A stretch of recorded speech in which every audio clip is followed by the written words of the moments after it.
Don't forget to subscribe to my YouTube channel. So what do you think of the new house? I stopped mid-bite, my fork hovering in midair. My father was looking at me like he had just handed me the stars. I was stunned. What new house? The room went still. Confusion flickered in his eyes as he turned to Carla, my stepmother. And just like that, her face lost all its color, as if the weight of her secret had drained the life out of her. She couldn't even force a smile. Couldn't meet my eyes. That's when it hit me. I continued chewing, even though everything in my mouth suddenly tasted like betrayal. I used to think she had saved him. After Mom passed, Dad was a shell of himself, disconnected, empty. I was 12, bitter and invisible. Then Carla showed up with her gentle voice and soft expressions. First, she said she was just a friend, then a helper, and eventually, she became family.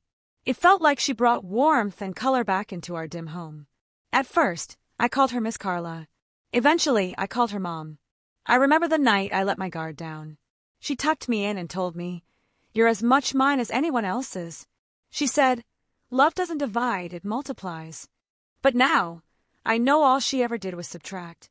It began with little things, forgotten birthday cards, smaller checks. When I asked, she always had an excuse. "Your dad's just tightening the budget, getting you ready for adult life." I believed her, until the housewarming pictures surfaced on her private Instagram. A sprawling 2-story colonial, freshly painted, a ribbon tied around the mailbox. The caption read, "Our forever home, Joel." I stared at it for hours, numb. I texted her, "Whose house is this?" She left me on read. When I called Dad, he waved it off.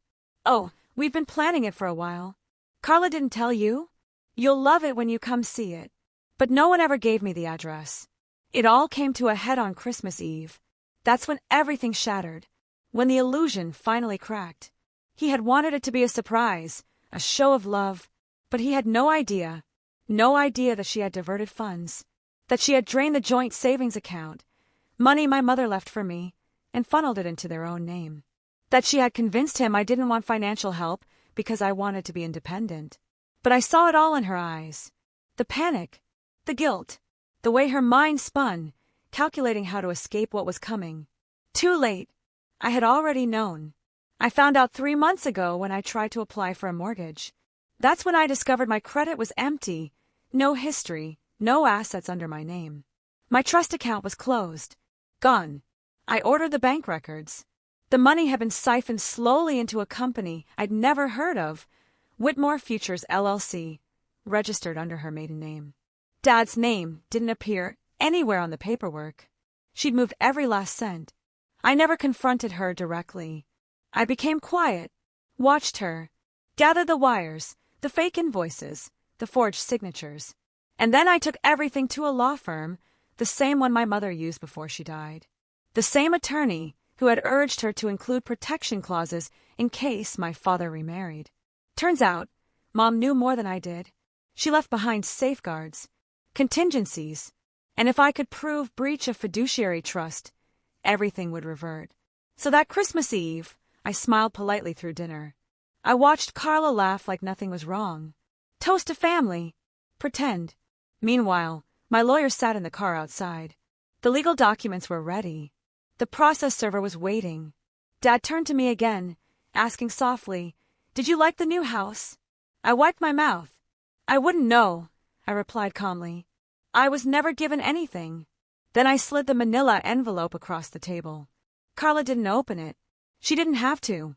The trembling in her fingers gave her away. Dad picked it up, began reading.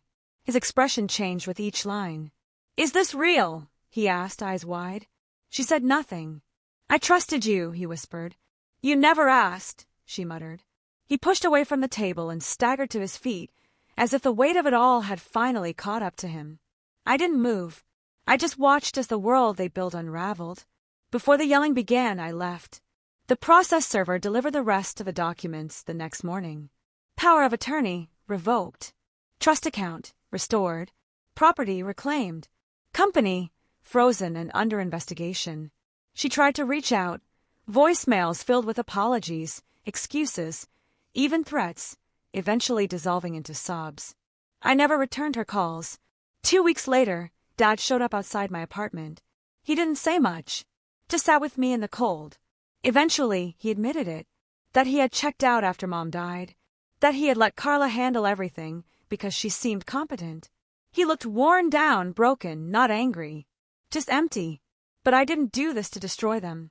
I did it to find myself again. The girl who once believed love meant keeping quiet. I know better now. Love protects. And if it doesn't, it was never love to begin with. I live in that house now. Not because I wanted it, but because she never should have had it. It's quiet here, but peaceful. On the mantel, there's only one photo, me and Mom, summer of 2003. The rest, let it all burn. People say revenge is small-minded. I disagree. Revenge is exact. All I did was return everything to where it belonged.